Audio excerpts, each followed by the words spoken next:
Good evening, folks. And if you just casually read this title, you might be thinking to yourself, hey, how is it even possible to get all the music from all the Star Wars movies into one movie? That doesn't quite make too much sense. And I guess you can call this somewhat of a clickbaity title. If you read the article, though, it is somewhat interesting.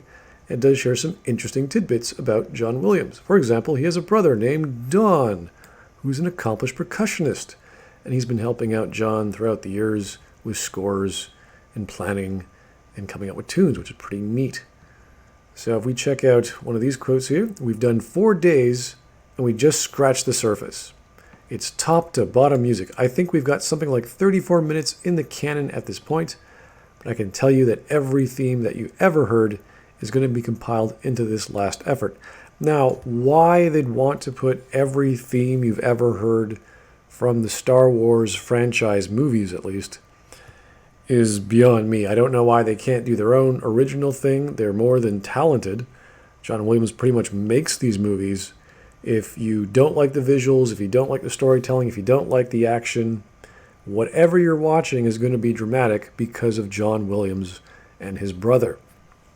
Don Williams, who is a veteran studio percussionist, went on to drop some details about the highly anticipated film, as revealed that the score would include musical themes for everyone. That does not bode well. That does not sound good. You do not want to have a movie about everything or everyone in it from the previous movies. It's a bit too much. A movie should have a direct and clear one-sided goal.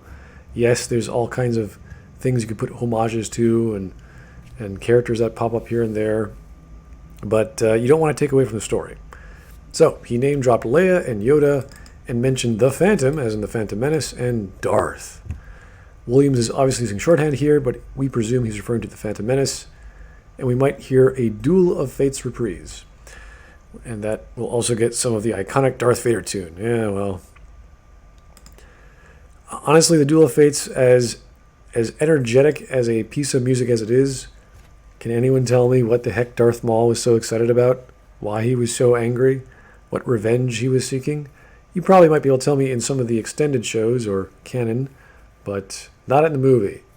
So, yeah, bringing out nostalgia in the form of music is probably not the best marketing gimmick, but at least you know you're going to be humming along and enjoying the music as you watch whatever the god hell this is going to be. It's going to be in there, and in his usual style, he hides them. Okay, so this is where we actually get the answer to how he's going to put all this music in there. You got to look for them. You'll find them, but you got to look for them. You'll be sitting there watching the film and go by and oh, there it is. There's 2 bars of it, and it grabs you and takes you away. So this is how they put all that music into one movie. It's not the entire song. It's 1 bar, 2 bars here from this song or that song, a dramatic flourish there, maybe the start of something, and then it goes into something new. Hopefully something new. I think John Williams is more than capable of doing something new and equally bombastic. So great, fantastic. This is more believable, and I think ultimately a nice touch, an ornamentation, if you will. Williams also disclosed the huge scope of the project, oops, as he confirmed that his brother has 135 minutes worth of music to write, hinting that kind of tells how long the film is. That is a lot of music, and that's not to say every second of the film is going to be 135 minutes worth. It's going to be a lot more than that. Some of which isn't scored, some which has all sorts of credits, and who knows what else in between. So that's still, fairly long movie. It's not too long, but a lot of music to put all sorts of hidden things in there. So, and they've been working on this ever since, I think, filming closed in, was it February or March this year? The score will reportedly be wrapped up in September, just a few months out from the release of Star Wars: The Rise of Skywalker, which is ready for December the 20th. So, geez, I mean, that's a lot of post-production just for music. So, at least they're getting their money's worth with John Williams, and you can at least say that it's going to look good and it's going to sound good, which are the basics of movie making. You get your sound, you get your visuals.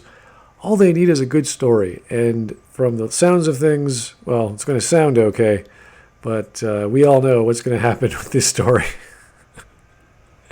Something that's not going to be very forgettable. Let's just say that. Thanks, guys, for listening, and have yourself a great evening.